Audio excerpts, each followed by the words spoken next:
ಈಶ್ವರಪ್ಪ ಅವರ ಹೇಳಿಕೆ ವಿವಾದಕ್ಕೆ ಕಾರಣ ಆಗಿದೆ. ಇದರ ಬೆನ್ನಿಗೆ ಬಿಜೆಪಿಯಿಂದ ಅವರಿಗೆ ಬೆಂಬಲವೂ ಕೂಡ ವ್ಯಕ್ತವಾಗಿದೆ. ಕಾಂಗ್ರೆಸ್ನವರು ಈಶ್ವರಪ್ಪ ಅವರ ಹೇಳಿಕೆಯನ್ನು ತಿರುಚಿದ್ದಾರೆ ಅಥವಾ ಅಪಾರ್ಥ ಕಲ್ಪಿಸಿದ್ದಾರೆ ಅಂತ ಮಾಜಿ ಡಿಸಿಎಂ ಪರ ಅಥವಾ ತನ್ನ ಸ್ನೇಹಿತನ ಪರ ಮಾಜಿ ಮುಖ್ಯಮಂತ್ರಿ BS ಯಡಿಯೂರಪ್ಪ ಬ್ಯಾಟಿಂಗ್ ಮಾಡಿದ್ದಾರೆ. ಟೀಕೆ ಟಿಪ್ಪಣಿ ಮಾಡ್ತಾ ಇರೋದಕ್ಕೂ ಈಶ್ವರಪ್ಪ ಅವರ ಹೇಳಿಕೆಗೂ ಯಾವುದೇ ಸಂಬಂಧ ಇಲ್ಲ. KS ಈಶ್ವರಪ್ಪ ಹೇಳಿರೋದು ಹೊಸ ಕಾನೂನು ತನ್ನಿ ಅಂತ, ಅದನ್ನು ಕಾಂಗ್ರೆಸ್ನವರು ತಿರುಚೋ ಕೆಲಸ ಮಾಡ್ತಾ ಇದ್ದಾರೆ. ತಪ್ಪು ಕಲ್ಪನೆ ಮಾಡಿಕೊಂಡು FIR ಹಾಕೋದು ಸರಿಯಲ್ಲ ಅಂತ ತನ್ನ ಸ್ನೇಹಿತನ ಪರ BS ಯಡಿಯೂರಪ್ಪ ಬ್ಯಾಟ್ ಬೀಸಿದ್ದ. ಈಶ್ವರಪ್ಪನವರು ಹೇಳಿದಂಥ ಮಾತನ್ನ ಬೇರೆ ಅಪಾರ್ಥ ಕಲ್ಪಿಸೋ ರೀತಿ ಎಲ್ಲರೂ ಮಾತಾಡ್ತಾ ಇದ್ದಾರೆ. ಈಶ್ವರಪ್ಪ ಹೇಳಿರುವಂಥದ್ದು ದೇಶದ್ರೋಹಿಗಳಿಗೆ ಗುಂಡಿಕ್ಕಿ ಕೊಲ್ಲುವಂಥ ಒಂದು ಕಾನೂನು ತನ್ನಿ ಅಂತ ಹೇಳಿರುವಂಥದ್ದು. ಆದ್ದರಿಂದ ಇವತ್ತೇನು ಅವ್ರ ಬಗ್ಗೆ ಟೀಕೆ ಟಿಪ್ಪಣಿಗಳು ಅಪಾರ್ಥಗಳು ನಡೀತಾ ಇದೆ. ಅವ್ರು ಹೇಳಿದ್ದಕ್ಕೂ ಇದಕ್ಕೇನು ಸಂಬಂಧ ಇಲ್ಲ. ಕುಂಬಳಕಾಯಿ ಕಳ್ಳ ಅಂತ ಹೇಳಿದ ಹೆಗಲ್ಮುಟ್ಟು ನೋಡಿಕೊಂಡು ರೀತಿಯಲ್ಲಿ ಅಪಾರ್ಥ ಕಲ್ಪಿಸುವಂಥ ಕೆಲಸವನ್ನು ಮಾಡ್ತಾ ಇದ್ದಾರೆ. ಇದರಲ್ಲಿ ಏನು ಅರ್ಥ ಇಲ್ಲ.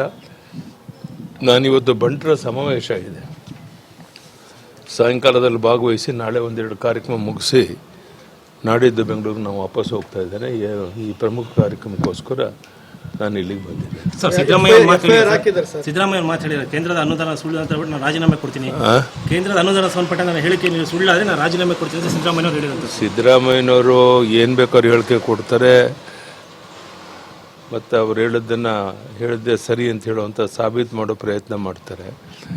ಕೇಂದ್ರ ಸರ್ಕಾರ ಯಾವ್ಯಾವ ರಾಜ್ಯಗಳಿಗೆ ಏನೇನು ಕೊಡಬೇಕು ಅನ್ನೋದನ್ನು ಆ ಕಾನೂನು ಚೌಕಟ್ಟಲ್ಲಿ ಏನೇನು ಕೊಡಬೇಕು ಅದೆಲ್ಲವನ್ನು ಕೊಟ್ಟಿದೆ. ಅದೇ ರೀತಿ ಕರ್ನಾಟಕಕ್ಕೂ ಎಲ್ಲ ರೀತಿಯ ಅನುದಾನವನ್ನು ಕೊಟ್ಟಿದೆ. ಆದರೂ ಸಹ ಸಿದ್ದರಾಮಯ್ಯನವರು ಶಾಸಕರನ್ನೆಲ್ಲ ಕರ್ಕೊಂಡೋಗಿ ಡೆಲ್ಲಿನಲ್ಲಿ ಒಂದು ರಾಜಕೀಯ ದೊಂಬರಾಟ ಮಾಡುವಂಥ ಅಗತ್ಯ ಇರಲಿಲ್ಲ. ಕೇವಲ ಪ್ರಚಾರಕ್ಕಾಗಿ ಇದೆಲ್ಲ ಮಾಡ್ತಾರೆ ಹೊರತು ಸತ್ಯಾಂಶ ಯಾವುದೂ ಇಲ್ಲ. ಅವರ ನಡವಳಿಕೆಯನ್ನು ನಾನು ಖಂಡಿಸ್ತೇನೆ. ಸರ್, ದಾವಣಗೆರೆಯಲ್ಲಿ ಈಶ್ವರಪ್ಪನವ್ರ ಮೇಲೆ FIR ಹಾಕಿ ದಾವಣಗೆರೆ ಪೊಲೀಸರು ಇವತ್ತು FIR ಹಾಕಿದ್ರೆ ಕಾನೂನು ಚೌಕಟ್ಟಲ್ಲಿ ಏನು ಬೇಕೋ ಅದನ್ನು ಎದುರಿಸ್ತಾರೆ. ತಪ್ಪು ಕಲ್ಪನೆ ಮಾಡಿಕೊಂಡು ಈ ರೀತಿ ಎಲ್ಲ ಅಪಾರ್ಥ ಮಾಡಿಕೊಂಡು ಅವ್ರ ಮೇಲೆ FIR ಹಾಕಿರೋದು ಸರಿಯಲ್ಲ. ಸೊ ಅದನ್ನು ಕಾನೂನು ಚೌಕಟ್ಟಲ್ಲಿ ಏನು ಬೇಕೋ ಅದನ್ನು ಮಾಡ್ತಾರೆ. ಕೇಂದ್ರ ಆಗ್ತಿರೋ ಅನ್ಯಾಯದ ಕುರಿತು ಶ್ವೇತಪತ್ರ ಹೊರಡಿಸ್ತೀನಿ ಅಂತ ಹೇಳ್ಬಿಟ್ಟು ಸಿದ್ದರಾಮಯ್ಯ ಹೇಳ್ತಿರೋಂಥದ್ದು. ಸಿದ್ದರಾಮಯ್ಯನವರು ಯಾವುದೇ ಮಾತುಗಳನ್ನು ಪ್ರತಿಕ್ರಿಯೆ ವ್ಯಕ್ತಪಡೋಕ್ಕೆ ಇಷ್ಟಪಡೋದಿಲ್ಲ. ಅವ್ರ ಮನ ಬಂದಂತೆ ಮಾತಾಡ್ತಾರೆ. ಯಾವುದೂ ಶ್ವೇತಪತ್ರದ ಅಗತ್ಯ ಇಲ್ಲ, ಯಾವುದೂ ಇಲ್ಲ. ವಾಸ್ತವಿಕ ಸತ್ಯ ಏನು ಅಂತ ಎಲ್ರಿಗೂ ಗೊತ್ತಿದೆ.